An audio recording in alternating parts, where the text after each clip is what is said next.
बच्चों नमस्कार। बच्चों हम लोग पढ़ रहे हैं कक्षा 8वीं गणित में परिमेय संख्याओं पर संक्रियाएं ऑपरेशंस ऑन रेशनल नंबर्स। बच्चों आज हम पढ़ेंगे भाग 6 और भाग 6 के महत्वपूर्ण प्रश्नों को। तो चलिए बच्चों बिना देर के शुरू करते हैं। प्रश्न पहला प्रश्न है भाग दीजिए। प्रश्न पहला बच्चों भाग दीजिए। पहला है इसमें 1/6 को 3/4 से, दूसरा ऋण 8/11 को 5/9 से, तीसरा ऋण 9 को 4/7 से, चौथा सवाल है ऋण 102/38 को ऋण 17/19 से, पांचवा सवाल है बच्चों 6/15 को 8/35 से, और छठवा सवाल है ऋण 60/9 को ऋण 10 से। हम लोग क्या करना है बच्चों, भाग देना है। तो चलिए देखते हैं पहला प्रश्न है। पहला इसमें दिया हुआ है भाग दीजिए। तो पहला प्रश्न दिया है बच्चों, कितना दिया हुआ है 1/6 को, किसको 1/6 को 3/4 से आपको भाग करना है। क्या करना है, 3/4 से भाग करना है, अर्थात 1/6 भागित 3/4। अब भाग को इस तरह से जब हम गुणा में बदल देंगे बच्चों, तो ये आने वाली संख्या जो 3/4 है वो उल्टा हो जाएगा, पलट जाएगा, अर्थात 3/4 था वो हो जाएगा 4/3। क्या ये दोनों विभाजित हो रहे हैं बच्चों, देखते हैं। 2 दूनी 4, 2 6 बिल्कुल विभाजित हो रहा है, अर्थात ऊपर में बच गया 2 और नीचे में 3 × 3 अर्थात हो जाएगा 9।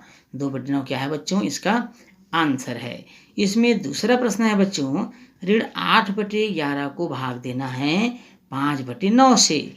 ऋण 8/11 किससे भाग देना है बच्चों, 5/9 से, अर्थात ऋण 8/11 भाग को जब हम गुणा कर देंगे तो संख्या पलट जाएगी, 9/5। 5/9 तो 9/5 हो जाएगी। अब देख रहे हैं यहाँ पर बच्चों कोई भी संख्या किसी को विभाजित नहीं कर रहा है, अर्थात ऊपर का ऊपर गुणा कर देंगे। 8 × 72 बटे 11 पंचे 55, ये इसका क्या हो जाएगा बच्चों, आंसर हो जाएगा। इसी में तीसरा सवाल है बच्चों, तीसरा ऋण 9 को 4/7 से भाग करना है, अर्थात ऋण 9 भागी 4/7। ऋण 9 बटे कुछ नहीं है तो 1 कर सकते हैं अपनी सुविधा के लिए, 4/7 उल्टा हो जाएगा, अर्थात 7/4। अब यहाँ पर बच्चों कोई भी संख्या किसी को विभाजित नहीं कर रहा है, अर्थात 7 × 63, ऋण 63/4 एकम 4, ये हमारा आंसर हो जाएगा। अब देखते हैं इसमें चौथा प्रश्न है। चौथा प्रश्न है इसमें, चौथा नंबर, ऋण 102/38 को भाग देना है बच्चों, किससे भाग देना है, को ऋण 17/19 से भाग देना है हमको। तो भाग को अगर हम गुणा में बदल दें तो ये कैसा हो जाएगा बच्चों, ऋण 102/38 भाग का गुणा हो जाएगा, अर्थात 19/ऋण 17।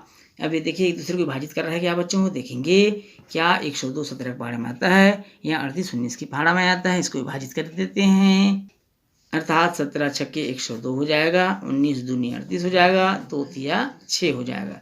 ऋण और ऋण कट गया बच्चों, तो ऊपर में क्या बच गया 3, नीचे में कुछ नहीं बचा है, 1 बचा है, अर्थात 3 इसका क्या हो जाएगा, आंसर हो जाएगा।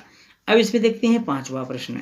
पांचवा प्रश्न है बच्चों, 6/15 को भाग देना है किससे, 8/35 से। अब 8/35 से भाग करना है तो 6/15 गुणा ये उल्टा हो जाएगा, ऋण 35/8। 2 तिया 6, 2 चौक 8 कट गया बच्चों, 5 तिया 15, 5 सत्ते 35 कट गया, अर्थात 3 सत्ते 21, ऊपर में ऋण 21 हो जाएगा, नीचे में 4 तिया 12 हो जाएगा। क्या फिर कट रहा है बच्चों, कट रहा है बिल्कुल, 3 सत्ते 21 अर्थात ऋण 7 और 3 चौक 12, तो इसका सही आंसर क्या होगा, ऋण 7/4। कितना होगा बच्चों, ऋण 7/4। अब इसी में छठवां सवाल जो दिया हुआ है बच्चों, वो है ऋण 60/9। ऋण 60/9 को भाग करना है हमको ऋण 10 से, कुछ नहीं है तो बटे 1 कर सकते हैं। अब यहाँ पर देखेंगे 60/9, अब ये पलट जाएगा बच्चों, ऋण 10 है वो 1/ऋण 10 हो जाएगा, ऊपर नीचे ऋण है कट गया, 10 छक्के 60, 2 तिया 6, 3 दूनी 6 और 3 तिया 9, ऊपर में बच गया 2, नीचे में बच गया कितना 3, जो इसका क्या हो जाएगा बच्चों, आंसर हो जाएगा। अगला प्रश्न है बच्चों, सरल कीजिए। पहला है 4/5 भागित ऋण 1, दूसरा 95/16 भागित 8/19, तीसरा है ऋण 7/8 भागित ऋण 2/15, चौथा है 21/5 भागित 7/ऋण 5, पांचवा है बच्चों ऋण 6/7 भागित ऋण 15, और छठवा है ऋण 7 भागित ऋण 5। तो चलिए बच्चों देखते हैं पहला प्रश्न। पहला इसमें पहला दिया हुआ है, कितना दिया है बच्चों, 4/5 भागित ऋण 1, अब ऋण 1 का भाग करने से संख्या में विशेष परिवर्तन नहीं होगा, क्योंकि ऋण है इसलिए ऋण लगा देंगे, और 1 का गुणा तो भाग करने से कोई परिवर्तन नहीं होता, तो ऋण 4/5 इसका क्या हो जाएगा बच्चों, आंसर हो जाएगा। बहुत सरल था। दूसरा दिया हुआ इसमें 95/16 भागित 8/19, कितना दिया, 8/19, अर्थात 95/16 गुणा, ये उल्टा हो जाएगा बच्चों, 19/8 हो जाएगा, ये पलट जाएगा, 19/8 हो जाएगा। अब यहाँ पर देखेंगे ऊपर नीचे कोई संख्या किसी को विभाजित नहीं कर रहा है, अर्थात 95 का गुणा 19 से कर देने से 1805 हो जाएगा, और 16 गुणा 8 से कर देने से बच्चों 128 हो जाएगा।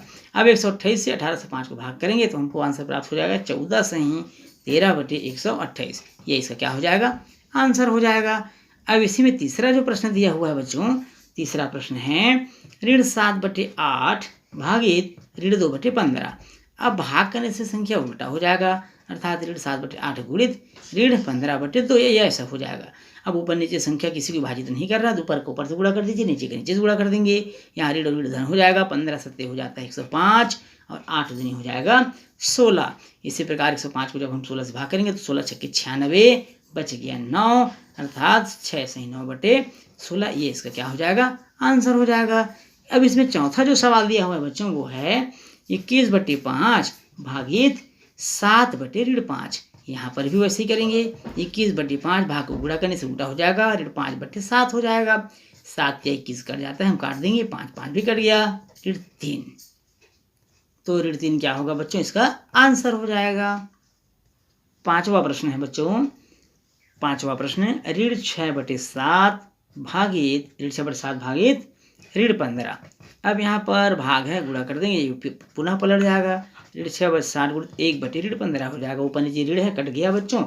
अब इसको 3 से काट देंगे, 3 दूनी 6, 3 पंचे 15, अर्थात 2 का गुणा 1 से करेंगे 2 हो जाएगा, चूंकि ऋण कट चुका है, नीचे में 7 गुणा 5 बचा हुआ, तो 7 पंचे कितना हो जाएगा, 35 हो जाएगा, ये इसका क्या होगा, आंसर होगा। इसमें जो छठवां सवाल दिया हुआ था बच्चों, वो था ऋण 7 भागित ऋण 5, ऐसा दिया हुआ था। अब क्या करेंगे, इसको ऋण 7 भाग को जब हम गुणा करेंगे संख्या पलट जाएगी, अर्थात कुछ नहीं तो बटे 1 मान सकते हैं, यहाँ पर 1/ऋण 5, ऋण कट गया बच्चों। अब यहाँ बच गया ऊपर में 7 और नीचे में क्या बच गया, 5, 7/5 क्या हो जाएगा, इसका आंसर हो जाएगा। अगला प्रश्न है बच्चों, दो संख्याओं का गुणनफल 12 है, यदि उनमें से एक संख्या 3/5 हो तो दूसरी संख्या ज्ञात कीजिए। एक बार और प्रश्न सुन लेंगे बच्चों, दो संख्याओं का गुणनफल 12 है, यदि उनमें से एक संख्या 3/5 है तो दूसरी संख्या क्या होगी। बच्चों हमको यहाँ पर मानना पड़ेगा, क्या मानना पड़ेगा कि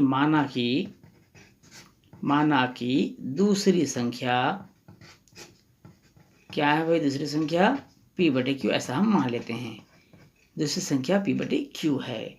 अब प्रश्न में क्या बोल रहा है, प्रश्न में बोलता है कि पहली संख्या गुणित दूसरी संख्या बराबर, क्योंकि दोनों संख्याओं का गुणनफल दिया हुआ है, 12 दिया हुआ है। पहली संख्या प्रश्न में हमको ज्ञात है, क्या ज्ञात है, बिल्कुल 3/5। दूसरी संख्या हमको ज्ञात नहीं है, जिसको हमने माना है p/q बराबर 12। p/q बराबर हो जाएगा बच्चों 12 गुणा इधर पक्षांतर कर देंगे, भाग हो जाएगा 12 भागित 3/5। अब ये भाग को गुणा कर देंगे तो ये संख्या उलट जाएगी, अर्थात 5/3 हो जाएगा, 3 चौके 12। अब यहाँ पर कितना बच गया बच्चों, 4 का गुणा 5 से कर दीजिए, 4 पंचे 20। अतः वह संख्या क्या होगी, अतः दूसरी संख्या यहाँ पर लिख लीजिए, अतः दूसरी संख्या जिसको हमें याद करना था वह होगी 20। क्या होगी बच्चों, 20 होगी, जो इस प्रश्न का आंसर होगा। बच्चों इस प्रश्न के साथ ही आज क्लास हमारा यहीं समाप्त होता है। बच्चों आपसे फिर मुलाकात होगी अगले क्लास में, तब तक के लिए नमस्कार।